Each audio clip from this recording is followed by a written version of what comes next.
We've all heard the old adage of silence being golden, but how many of us really take this to heart? Even the Bible talks about how a fool is considered wise who knows how to keep his tongue. And this is because it's harder to get yourself into trouble and say something that you're not supposed to say when you zip your lips.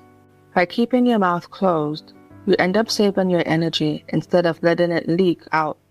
It's the battle of the tongues that often increase the chaos in a heated argument that otherwise might not have escalated if one person was calm and had less to say. It's the tongue that has ended friendships and changed people's perception of you. So in this video, I'm going to share with you 8 things you should keep private. The first is your ideas. Now, as far as ideas are concerned, and everything on this list, there might be 1 or 2 people you speak to who you know you can trust, and I view this as a good thing. No one operates in a silo, but overall, the less you have to say to people, the better. And when it comes to your ideas, especially when there's no evidence that it's going to work, have little to say, especially if the person you want to share the idea with can do nothing to help you make the idea a reality. So if you want to go back to school to get your degree, you don't need to consult with all of your friends. If you want to apply for a new job or start a business, these are not things you need to tell everyone. Some people have great ideas, and the people that they share the idea with causes them to drop it, whether it's because they express disbelief that the person can do it or they do something to discourage them. This does happen. You want to lose weight, and suddenly your partner's bringing takeout late at night, or you tell a friend something and it becomes a big joke. You need to know when to keep your ideas to yourself. Number 2, how much money you make. I remember when I started a new job and a relative came and asked me how much money I was making. I had nothing to say and told her I wouldn't be sharing the information. Because why? We weren't in the same field of work, and I knew if I shared that information, it was going to be spread to all the other family members. Most times, people ask how much money you make to gauge what you're doing with your life, or because they want to ask at some point for money, or because they want to pass on the information. There are many people who regret telling a friend or family member about their income instead of keeping it private. Number 3, your relationship. You should keep your relationship matters private inside of your house if you want to maintain a good relationship inside of your home. You don't want to invite in outside opinions or scrutiny to what you have going on.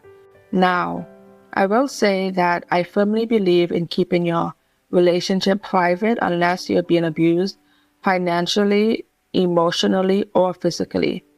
Many women are in relationships that do not serve them and that are more to the man's benefit than their own. They're holding down the house financially and being workhorses, or they're being disrespected, or even physically hurt.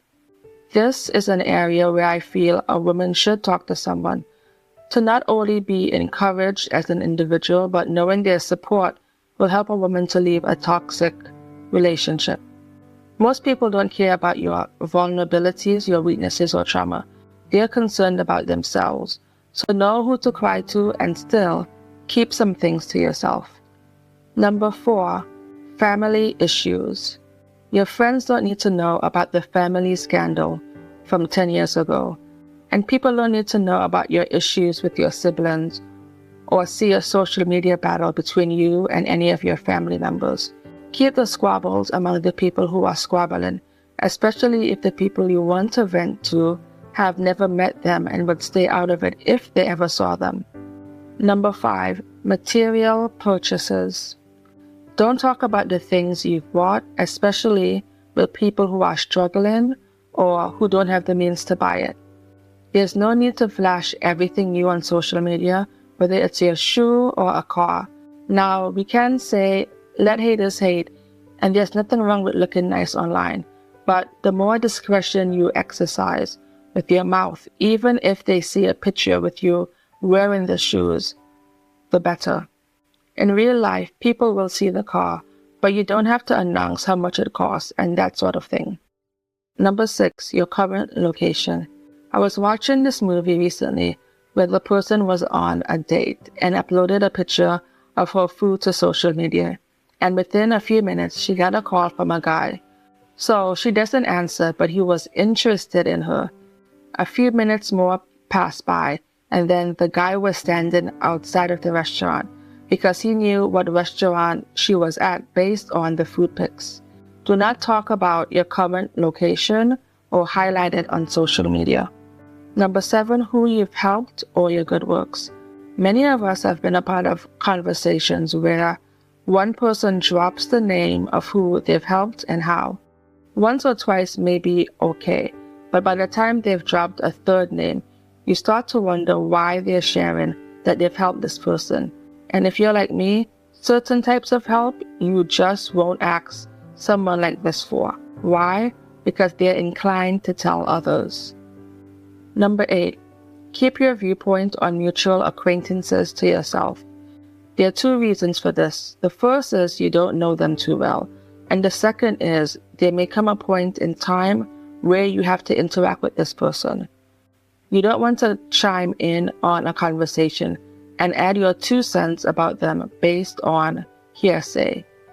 As people, we all gel with different people. And if one of your friends don't get along with the person, for example, spoken about, you may have your guards up about them. But if you haven't interacted with them, don't have anything to say. And on the occasion when a once acquaintance becomes a friend, you don't want to have said anything in the past that if they were to be told this, your developing relationship crumbles. When you hear things about people you casually know, don't contribute to that conversation. So, in wrapping up, keep these 8 things private. Your ideas, how much money you make, your relationship, family issues, your material purchases, your current location, who you've helped, and your viewpoint and thoughts on mutual acquaintances. Let your name not be called up in that. Those of us with an island background would know that phrase, meaning moving away and keep your mouth closed so no one even thinks to call your name. Ladies, learn to keep more things private. You'll be better off and will live a more peaceful life.